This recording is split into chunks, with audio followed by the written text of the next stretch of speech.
Olá, minha amiga, meu amigo, estamos aqui de novo nos encontrando. Vamos continuar aquele assunto sobre a antropologia filosófica, que é essa concepção que a filosofia tem sobre o que é o ser humano.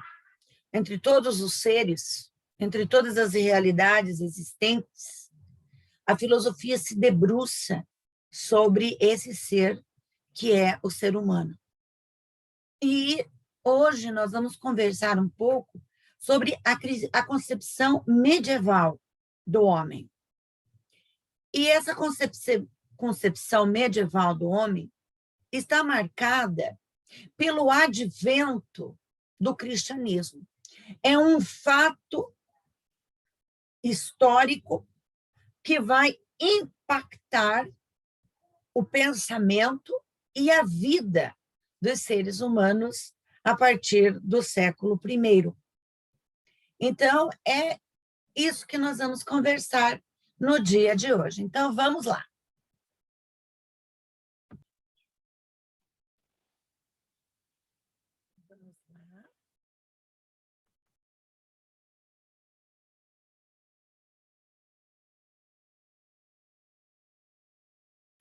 Então, como eu dizia para vocês, gente, quando nós falamos de uma concepção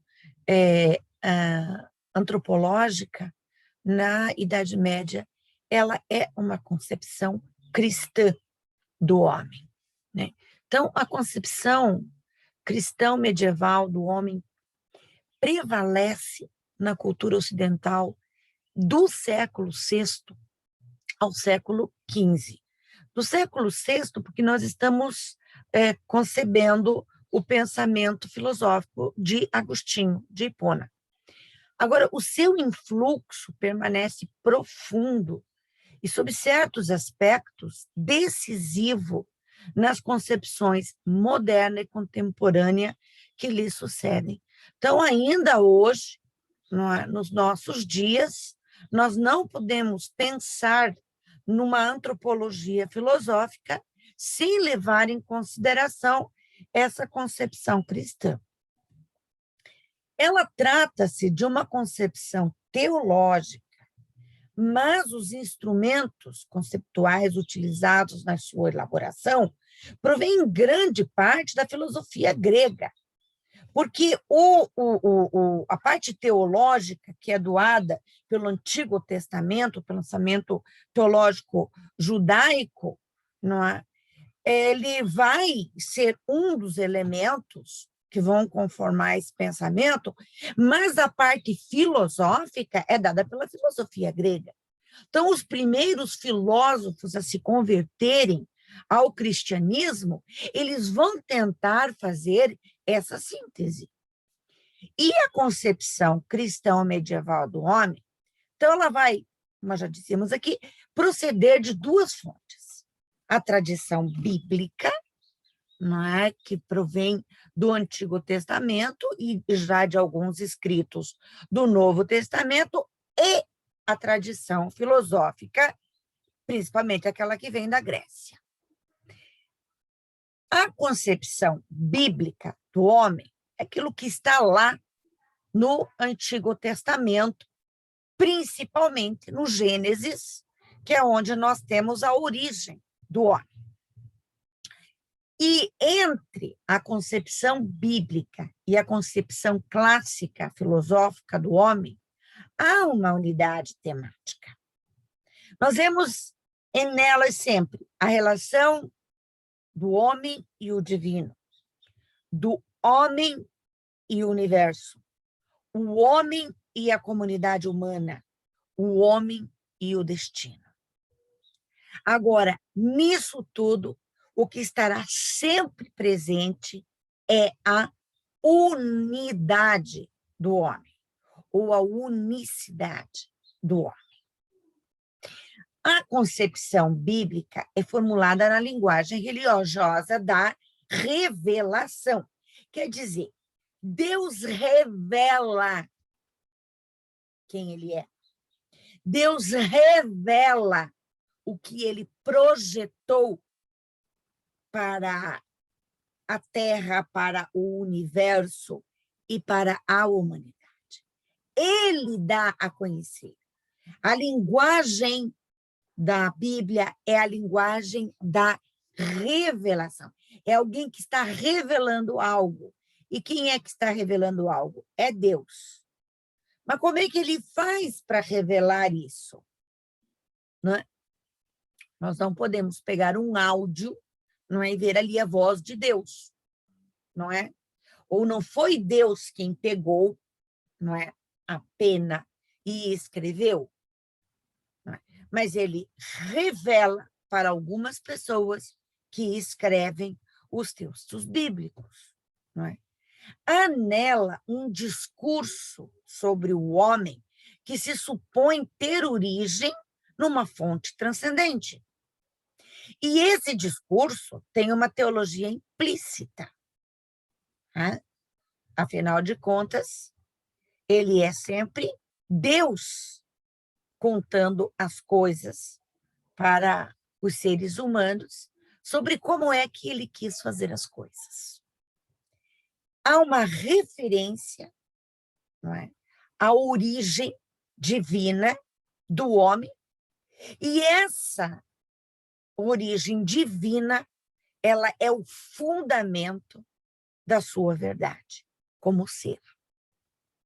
Então, os traços fundamentais daquela antropologia bíblica encontrada no Antigo Testamento, principalmente nos primeiros livros, Gênesis principalmente, elas serão retomadas pela antropologia cristã. Ou seja, há uma origem divina e Deus tinha um projeto, Deus tinha um plano.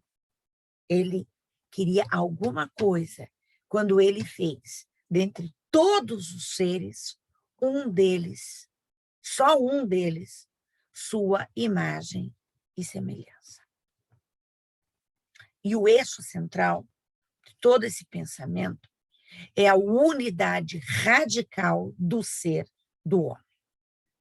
Unidade de um desígnio de salvação que, da parte de Deus, é dom ou oferecimento, e da parte do homem, resposta ou aceitação. E aí nós temos a trilogia. A criação como um dom, e como o dom sempre gratuito, não é? De Deus, que cria, sempre uma criação do nada, zero, não é? Cria um ser, a sua imagem e semelhança, mas ele tem um projeto, ele tem um plano, ele tem desígnio para esse ser, o coloca num lugar magnífico, que é o paraíso, no Jardim do Éden, mas ele dá liberdade ao homem de escolher seguir os desígnios de Deus ou não. E aí vem, com a escolha de seguir um outro desígnio, vem a queda, mas também a promessa de uma restauração, de uma salvação. E, gente, toda a história da salvação, ela é narrada no Antigo Testamento, né? Ela é, na verdade, a manifestação progressiva do ser e do destino do homem. Não é? É mostrando como Deus prepara um projeto de salvação, que na leitura cristã do Antigo Testamento, não é, verá a consumação desse processo no mistério da encarnação do Verbo de Deus, que é o homem, Cristo Jesus. O homem como Deus sempre pensou para todo homem. O homem que mostra o projeto que Deus tinha para o homem. Ele passa a ser o arquétipo como norma absoluta da concepção cristã do homem. É isto aqui que Deus queria. É este o homem. O homem. Por isso, São Paulo vai chamá-lo de o novo homem. O velho homem é o Adão. O novo homem é Jesus Cristo. E nas palavras de Leonardo Boff, não é?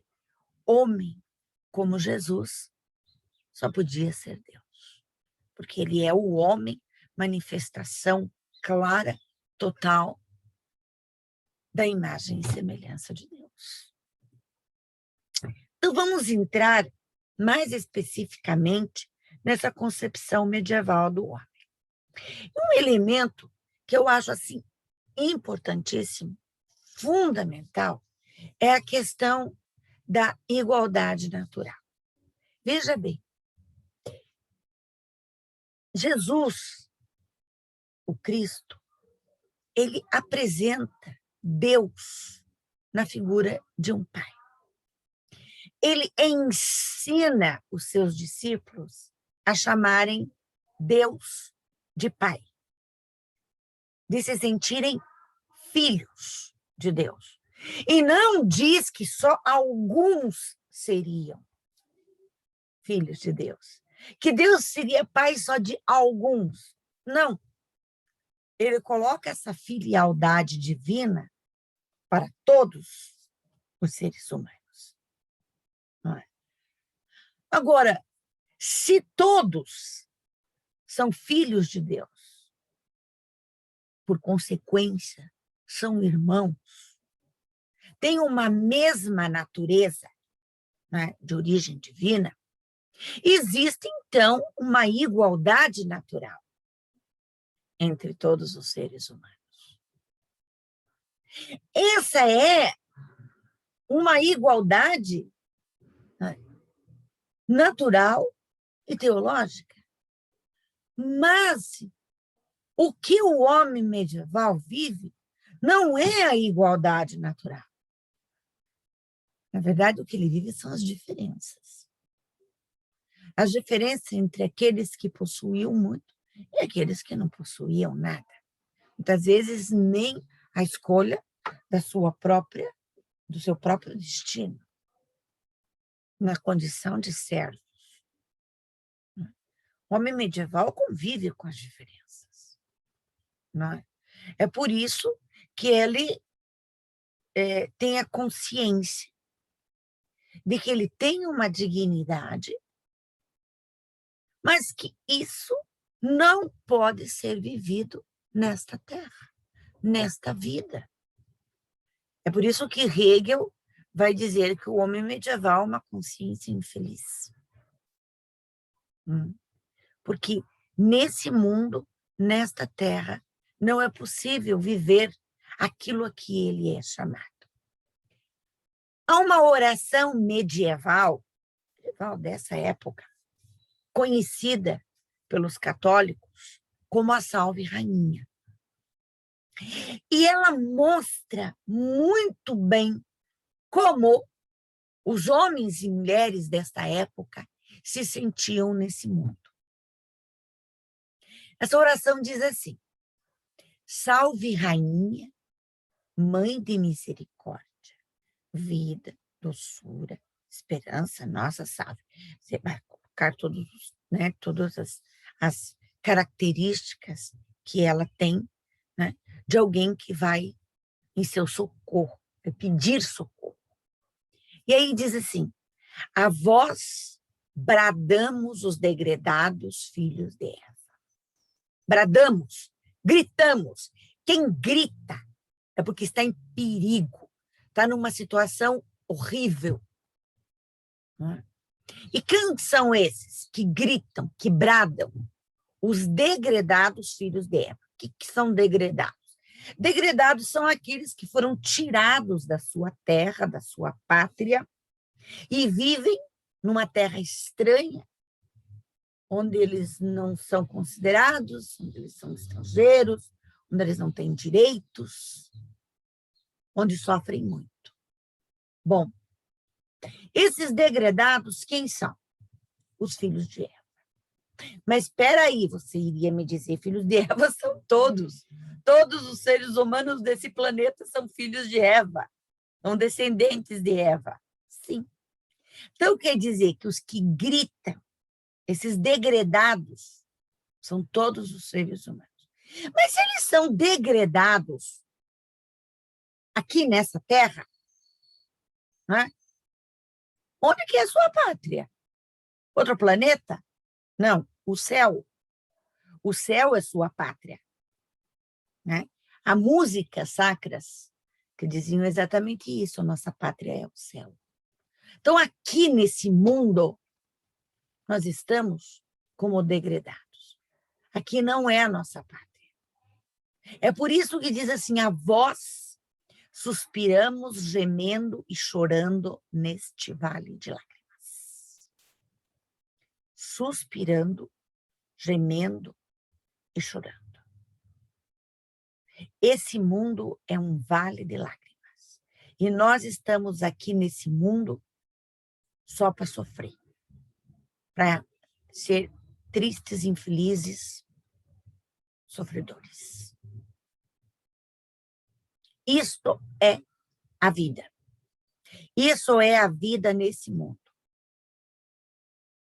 Mas quando é que nós poderemos, então, voltar à nossa pátria e viver tudo aquilo que nós estamos chamados pela nossa dignidade de filhos de Deus? Ah, isso será possível somente na parousia. O que é parousia? Parousia é o que vem depois do juízo final.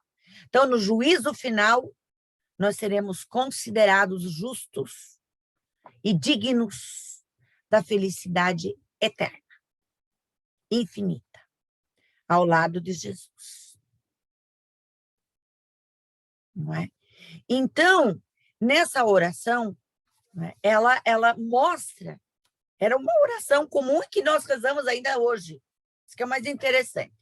Ainda hoje, os católicos, quando rezam o terço, o rosário, eles terminam sempre com a Salve Rainha, que é essa concepção de que nós estamos neste desterro, e só depois deste desterro, né, como diz aqui, né, e após advogada nossa, esses vossos olhos misericordiosos a nós volvei, e depois deste desterro mostrai-nos Jesus.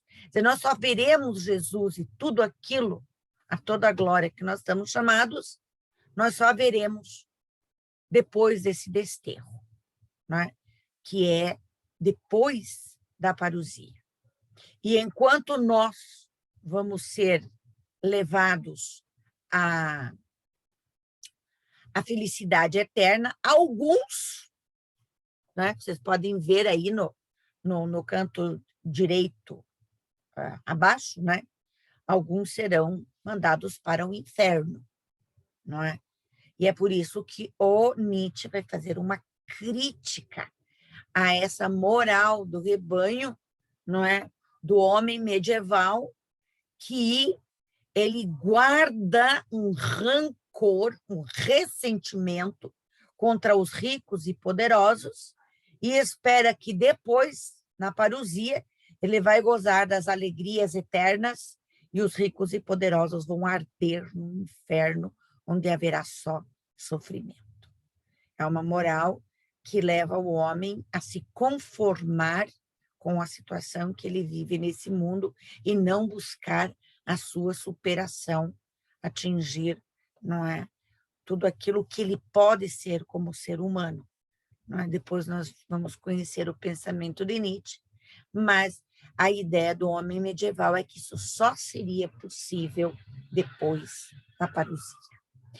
Enquanto isso, enquanto está nesse mundo, o que ele pode fazer?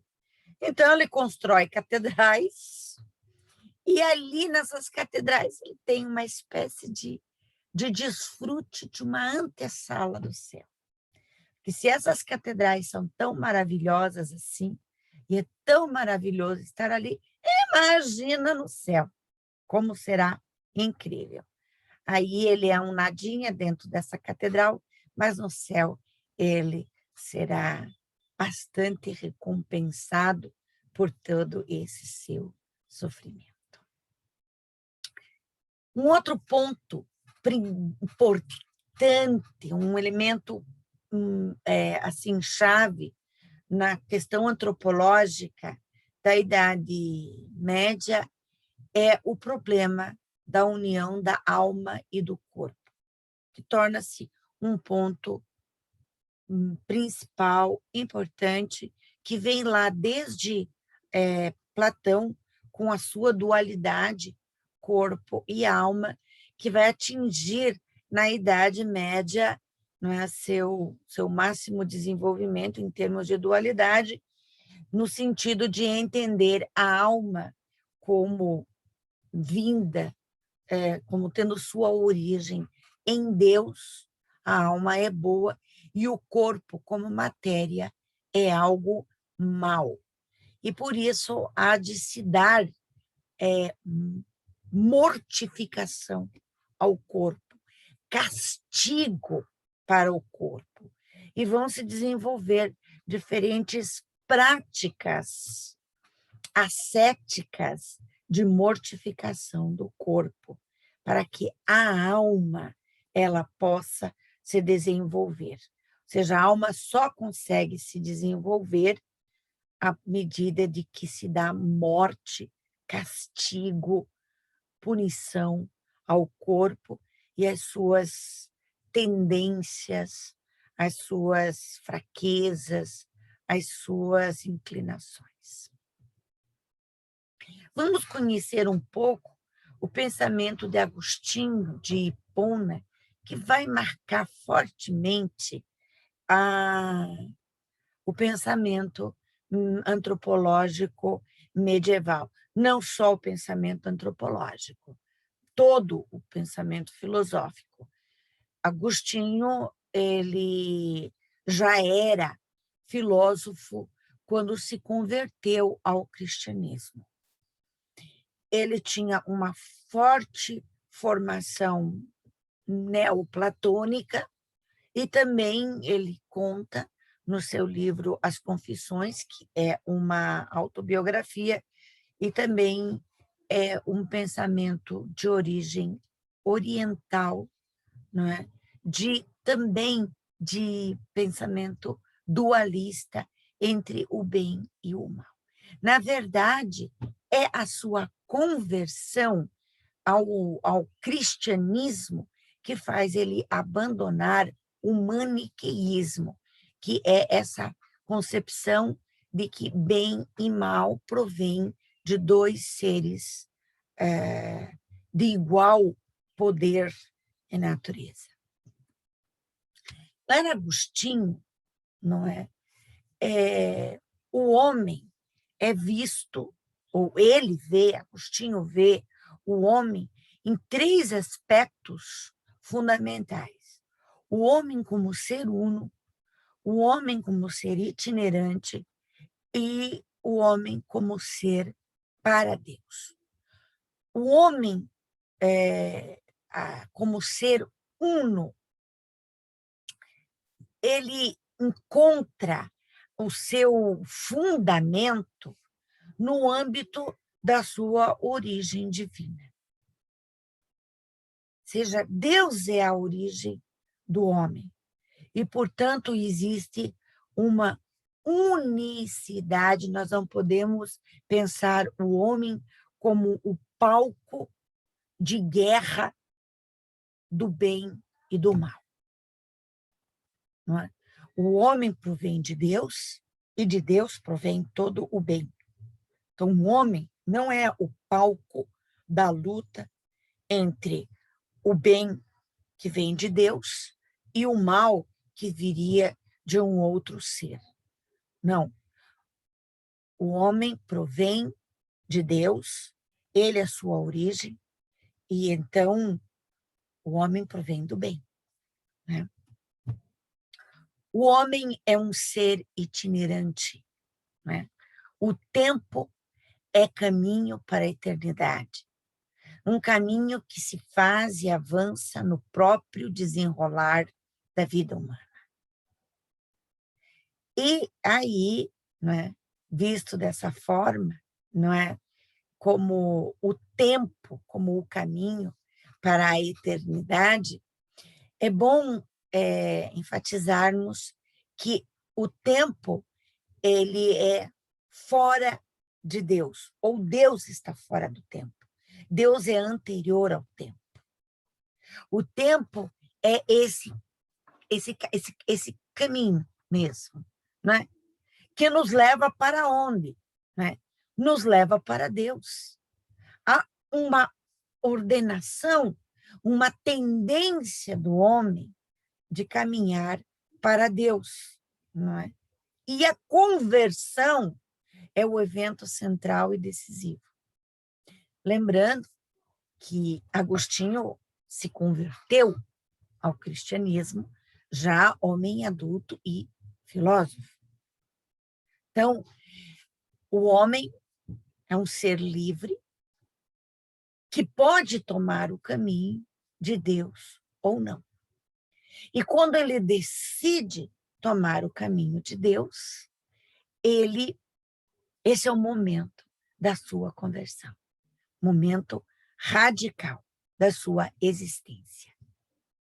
E ele é um ser para Deus. Ele foi feito à imagem de Deus. Não é? Saiu do seio de Deus.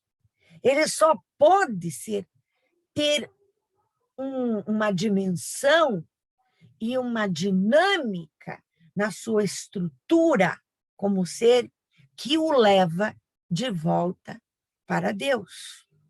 Né? Gosto desse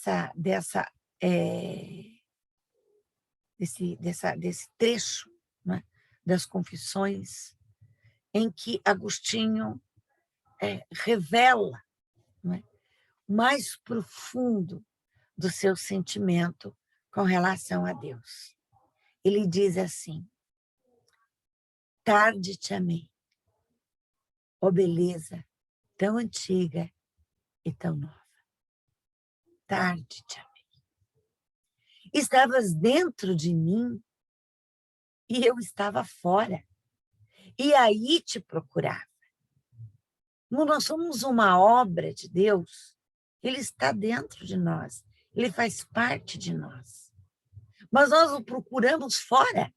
Na verdade, estavas comigo e eu não estava contigo. Mas tu me chamaste, clamaste e rompeste a minha surdez. Brilhaste, resplandeceste e curaste a minha cegueira. Deus sempre nos busca, nos procura. Ele quer nos encontrar. Ou que nós o encontremos. E o interessante é que o encontraremos dentro de nós mesmos.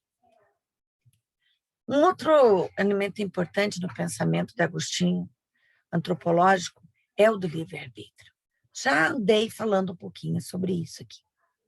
Para Santo Agostinho, nós somos seres superiores a todos os demais, não apenas por possuirmos razão, como dizia Aristóteles, mas também por termos vontade livre. O livre-arbítrio. Nós fazemos escolhas. Fomos feitos dessa maneira. Ao nos criar a sua imagem e semelhança, Deus nos deu a liberdade de escolha, pois ele não queria escravos. Se somos imagem e semelhança dele, não podemos ser escravos, nem bonecos, nem robôs.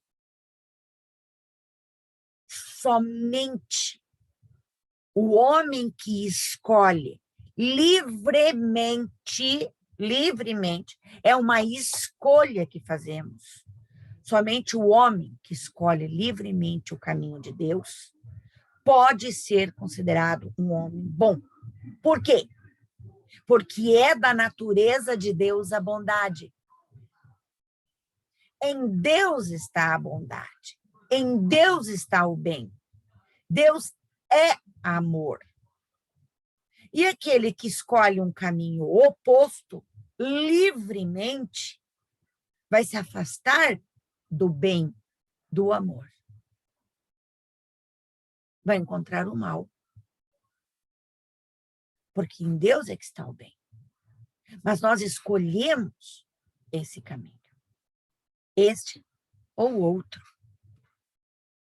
Portanto, dizia Santo Agostinho, um homem bom, ainda que seja escravo por circunstâncias da nossa realidade temporal, ainda que seja escravo, é livre.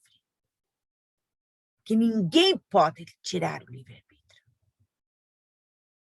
Mas um homem mau, ainda que seja rei, é escravo. Não de um único homem, mas de tantos senhores quantos sejam seus vícios. Cada vício, uma corrente ali aprisionada. Gente, no campo filosófico e teológico, a influência de Santo Agostinho vai ser ampla, profunda, e é predominante até o século XII, quando, através de Tomás de Aquino, vai começar a se impor o pensamento de Aristóteles na leitura de Tomás de Aquino. E esse grande filósofo que reencontrou, colocou novamente o pensamento de Aristóteles nas mentes, né,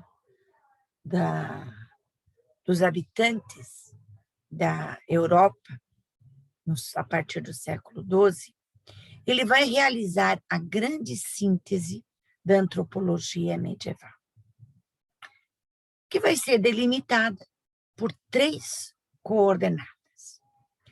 Por um lado, a concepção clássica do homem como animal racional, advinda do pensamento de Aristóteles. O homem é mais um animal entre todos os outros, só que ele tem algo que o diferencia, torna, não é, a sua existência nesse planeta, não é, capital, que é a razão.